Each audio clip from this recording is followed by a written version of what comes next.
La libertad que nos conduce a la aparición de derechos individuales, civiles y políticos. Una lucha, eso no se ha conseguido de la noche a la mañana. El sufragio universal, el voto de la mujer, el derecho de asociación, todo eso ha tardado mucho tiempo en conseguirse y se han producido muchísimos sufrimientos de muchísimos hombres y mujeres honrados que se han dejado la vida por conseguir ese planteamiento. Y el Estado liberal pues es un poco el primer hito y del que tenemos que partir. El socialismo democrático, ya lo ha apuntado también Antonio, comparte los valores esenciales del Estado liberal, el parlamentarismo, el sufragio universal,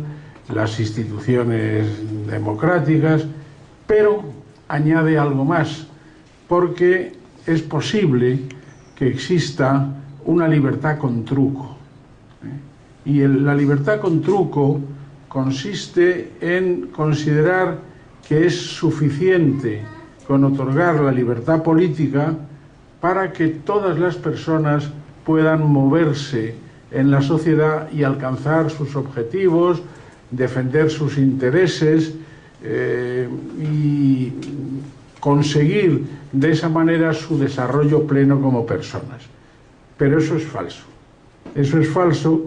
y eso es lo que nos distingue a los socialistas de los sectores liberales o demócratas, sin más, etcétera. Es que nosotros pensamos que es necesario, junto a las dos finalidades o los dos objetivos del Estado liberal, que tiene una función de protección de la autonomía de la voluntad para que las personas puedan libremente desarrollar sus posibilidades, y una función represora muy vinculada al ámbito del derecho penal para sancionar a aquellos que rompen esas reglas de respeto a la autonomía de la voluntad. Nosotros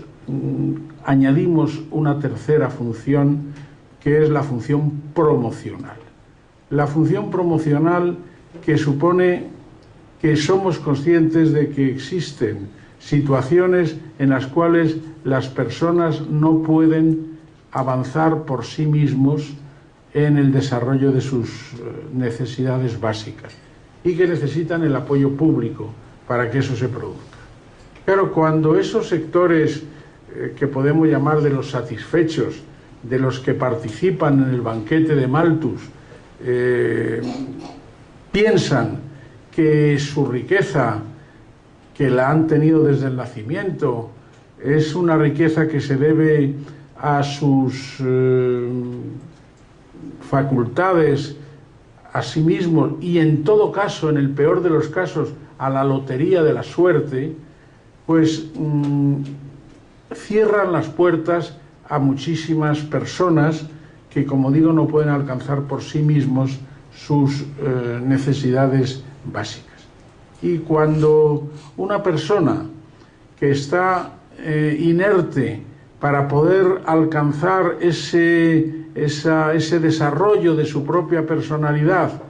y no es responsabilidad suya, no es ni ningún despilfarrador, ni ninguna persona que haya roto con las reglas de la convivencia decente, es poco decente atribuirle a esas personas la responsabilidad de lo que les ocurre. Y por eso existe una gran superioridad moral de los socialistas, porque tenemos esa doble vertiente de aceptar las conquistas que supone el Estado liberal y las libertades individuales, y al mismo tiempo estamos a favor de que las personas puedan ser ayudadas. Ese, digamos, sería el panorama ideal. Pero en ese contexto, donde vemos a buenos liberales y a buenos socialistas, se produce, naturalmente excluyo de este panorama y de estas reglas a las personas que no están dentro de la aceptación de un sistema democrático. Es verdad que en el Partido Popular hay dos grandes vetas. Una veta que acepta de manera decente esas dimensiones de lo que es la libertad individual, etcétera, etcétera, aunque claro, no llegan a aceptar la necesidad de ayudar a los que no pueden por sí mismos alcanzar la satisfacción de sus necesidades básicas, pero luego hay otra veta de gentes que tienen una patología, que utilizan el Estado liberal para la defensa de sus intereses y que además tienen la desvergüenza, ese otro sector, de intentar enmascarar a sus intereses como si fueran principios. Y eso pues realmente es muy dañino para la convivencia. Y ahí está, en esa falta de convicciones en la dignidad de la persona, en los valores de la democracia, en esa falta de convicciones y en esa utilización de los intereses como si fueran principios, ahí está las raíces, una de las raíces de la corrupción, no la única. Porque claro, la corrupción puede también tener que ver con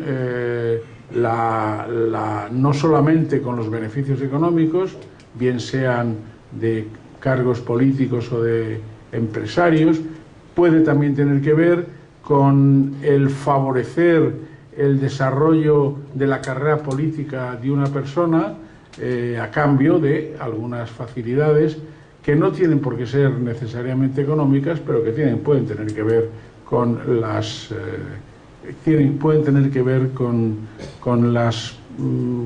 capacidades o competencias que tiene cada uno en un momento dado.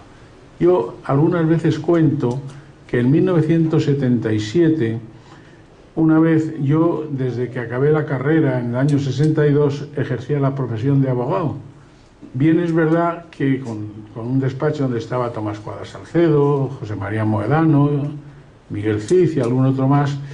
que no ganábamos mucho dinero porque nos dedicábamos sobre todo al Tribunal de Orden Público, pero teníamos algunos clientes bien, incluso algún empresario. Luego después de lo que yo voy a contar, el despacho empezó a prosperar muchísimo y ahora pues está en muy buenas condiciones. Pero en aquellos tiempos vino un día uno de esos clientes empresarios a verme, yo ya era diputado, para decirme que en un pueblo de la zona sur de Madrid, que le habían denegado una autorización para construir una zona de viviendas y que eso le perjudicaba muchísimo. Me dijo que el asunto lo estaba en un contencioso administrativo, en lo que era todavía la Audiencia de Madrid, y que el ponente era una persona que él sabía que era muy amigo mío. Puedo decir el nombre porque es una persona impecable, que es Fernando Ledesma. Y qué gran presidente del Tribunal Supremo hubiera sido, y del Consejo del Poder Judicial, Fernando Ledesma, ¿verdad? Pero